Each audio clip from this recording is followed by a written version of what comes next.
Hello everyone, हम पढ़ रहे हैं कक्षा 8 गणित। मैं हूं आपका दोस्त सत्यम नायक। आइए प्रश्नावली 4.1 का पहले का प्रश्न चौथा हल करते हैं, मतलब आखिरी प्रश्न इस प्रश्नावली का।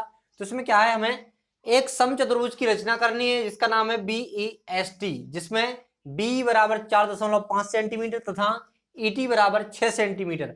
आपको पता है ये प्रश्न हल करने से पहले आपको पता होना चाहिए कि एक समचतुर्भुज कैसे बनता है, उसमें कैसे भुजाओं की माप क्या होती है। तो आइए हम यहां पर आपको बताते हैं।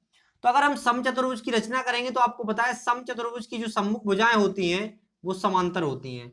इसके समांतर ये वाली और इसके समांतर ये वाली। मान के चलते इसको ही हम BEST नाम दे देते हैं, बेस्ट BEST।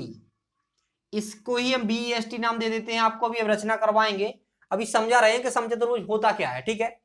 तो समचतुर्भुज में क्या होता है, जो चारों भुजाएं होती हैं बराबर होती हैं। क्या होता है, चारों भुजाएं बराबर होती हैं। मतलब अगर इसमें एक भुजा दी है, मान लो BE कितना दिया है 4.5 सेंटीमीटर, तो BE अगर 4.5 सेंटीमीटर है तो सभी भुजाएं क्या होंगी, 4.5 सेंटीमीटर ही होंगी, ठीक है। तो क्या होता है, समचतुर्भुज में सभी भुजाएं क्या होती हैं, बराबर माप की होती हैं। सभी भुजाएं अगर ये 4.5 सेंटीमीटर तो ये भी 4.5 सेंटीमीटर ही होगी, और ए वाली भी 4.5 सेंटीमीटर और ए वाली भी 4.5 सेंटीमीटर। इस तरह से समचतुर्भुज में सभी भुजाओं की माप क्या होती है, बराबर होती है। अगर हम इसमें विकर्ण डालें तो यहां पर ET हमें एक विकर्ण मिलेगा और यहां पर एक हमें SB विकर्ण मिलेगा। तो हमें क्या करना है, केवल ET विकर्ण दिया है तो केवल एक ही विकर्ण हमें खींचना है। तो यहां पर ET का मान क्या दिया, 6 सेंटीमीटर।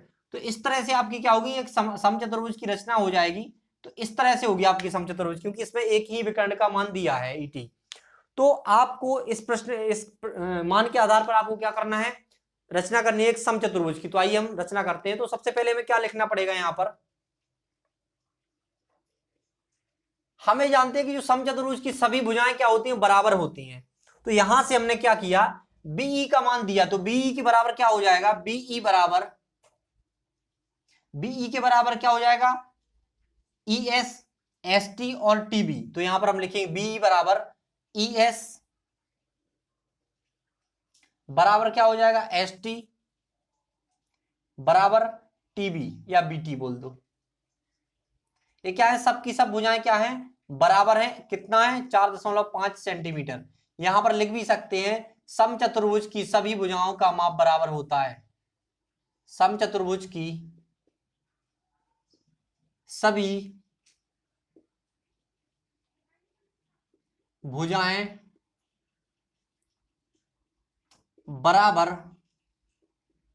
माप की होती हैं। समचतुर्भुज की सभी भुजाएं बराबर माप की होती हैं, तो इसका मतलब यह है कि उसकी चारों भुजाओं का माप क्या रहेगा, 4.5 सेंटीमीटर ही रहेगा, क्योंकि एक भुजा का माप दिया है और सभी भुजाएं बराबर होती हैं, बराबर माप की। तो सभी भुजाओं की माप क्या होगी, 4.5 सेंटीमीटर ही होगी। उसके बाद हमें एक ET क्या दिया, एक विकर्ण है। तो यहां पर हम लिखेंगे ET बराबर कितना है, ET बराबर 6 सेंटीमीटर। ये क्या है, इसका विकर्ण। कैसे हमें पता चला, हमने क्योंकि पहले ही BEST करके एक हमने रफ में हाथ से ऐसे बना दिया था, ठीक है, समझने के लिए। इसी आधार पर हम क्या करेंगे, रचना। जब भी आपको रचना करनी हो तो पहले हाथ से आप डायग्राम बना लीजिए कि किस तरह आप रचना करेंगे, उसके बाद आप रचना कर सकते हैं आसानी से। तो आइए हम प्रश्न को हल करते हैं। तो क्या करना पड़ेगा हमें, यहां पर हम लिखेंगे समचतुर्भुज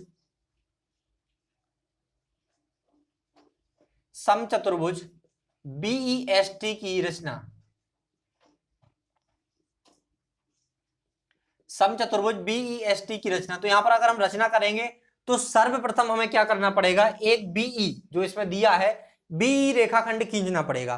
तो सबसे पहले हम 4.5 सेंटीमीटर को मापते हैं स्केल में और हम एक रेखाखंड खींचते हैं BE। देखो यहां पर हमने नापा नहीं है, आप नाप के खींचना, ठीक है। तो यहां पर मानते हैं B बिंदु है, यहां पर E बिंदु है। तो यहां पर आपको पता है कितना है, 4.5 सेंटीमीटर।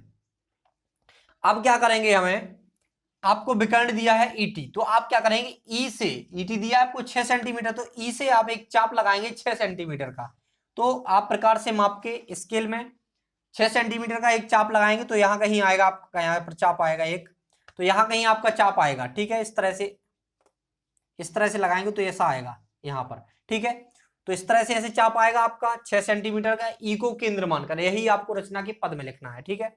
उसके बाद हम क्या करेंगे, हमें पता है कि ये वाले सभी भुजाएं बराबर होती, तो जो एक यहाँ भुजा होगी, ये तो हमारा विकर्ण है, तो जो एक भुजा होगी उसका भी माप क्या होगा 4.5 सेंटीमीटर। तो हम बी को केंद्र मानकर एक चाप लगाते हैं 4.5 सेंटीमीटर माप लेके, ठीक है। तो चाप लगाएंगे वो कहीं ना कहीं इस पहले वाले चाप को जो हमने ई से लगाया था 6 सेंटीमीटर पे, उसको कहीं ना कहीं एक बिंदु पर काटेगा। उस बिंदु को हम क्या नाम देंगे, टी। इस बिंदु को हम टी नाम देंगे। और यहां से जो चाप का, देखो चाप का बिंदु बन रहा, आपका चाप के काटने से जो टी बिंदु बन रहा, उसको हम बी से मिलाएंगे। टी को बी से मिलाएंगे तो यहाँ बी टी बन जाएगा, और यहाँ ई से टी को मिलाएंगे तो आपका ई टी बन जाएगा। तो आपका ई टी कितना रहेगा, आपका माप उतना ही रहेगा जितना आपने लिया था 6 सेंटीमीटर, ठीक है। और आपका जो यहां से टी से बी मिलाएंगे हम, तो आपका कितना रहेगा, ये रहेगा आपका 4.5 सेंटीमीटर। और ए वाला रहेगा आपका विकर्ण है, तो 6 सेंटीमीटर आपका ईटी था, तो ईटी बराबर 6 सेंटीमीटर, और बी के समान ही रहेगा। इसके बाद आपको पता है दोनों भुजाएं भी कैसी हैं, बराबर रहेंगी, इसके बराबर, क्योंकि समचतुर्भुज सभी भुजाओं की माप बराबर होती है। तो यहाँ 4.5 सेंटीमीटर, यहाँ 4.5 सेंटीमीटर चाप लगाएंगे, क्योंकि हमें क्या चाहिए, एस चाहिए। तो हम टी बिंदु से एक 4.5 सेंटीमीटर का चाप लगाएंगे, जो यहाँ कहीं इस तरह से लग जाएगा, यहाँ पर लगेगा थोड़ा, यहाँ कहीं इस तरह से लग जाएगा। और यहां से हम ई से भी 4.5 सेंटीमीटर का एक चाप लगाएंगे, जो इस पहले वाले चाप को यहां कहीं इस तरह से इस बिंदु पर काटेगा। यहां बिंदु कौन सा बनेगा आपका, यहां एक सेकंड, इससे जो चाप लगाएंगे टी से वो ऐसा आएगा, और यहां से लगाएंगे तो इस तरह से, तो यहां पर एक बिंदु आ गया, कौन सा आएगा, यहां पर एस आएगा। चाप लगने हैं 4.5 सेंटीमीटर के ही, क्योंकि सभी भुजाएं क्या है आप यहाँ पर बराबर। ये भुजा थोड़ा टेढ़ी हो गई, कोई प्रॉब्लम नहीं है उससे, देख लेना आप।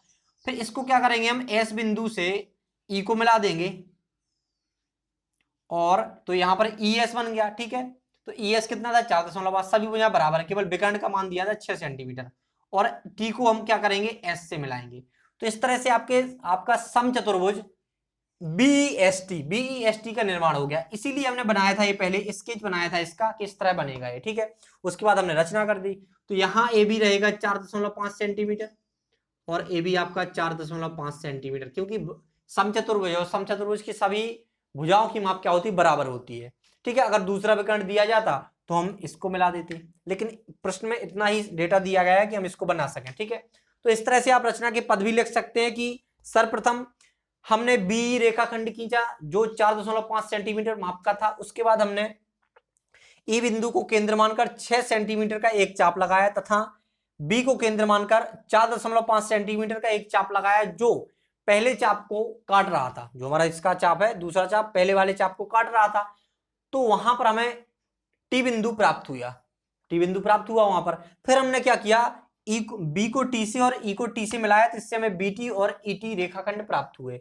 उसके बाद हमने क्या किया, टी को केंद्र मानकर 4.5 सेंटीमीटर का एक चाप लगाया, तथा ई को केंद्र मानकर 4.5 सेंटीमीटर का एक चाप लगाया। तो दोनों चाप एक दूसरे को एस बिंदु पर काट रहे थे, इस तरह हमें एस बिंदु प्राप्त हुआ। तो इस तरह हमने टी को एस से तथा ई को एस से मिलाया, जिससे हमें टी एस और ई एस रेखाखंड प्राप्त हुए। इस तरह हमने समचतुर्भुज बीएसटी की रचना की। तो यही आपको रचना के पद में लिखना है। तो इस तरह से आप इसको प्रश्न को हल कर सकते हैं। तो आशा करते हैं आपको प्रश्न का हल समझ में आया होगा। इसी के साथ हम आपसे विदा लेते हैं, मिलते हैं अगली वीडियो में अगले प्रश्न के साथ। Thanks for watching.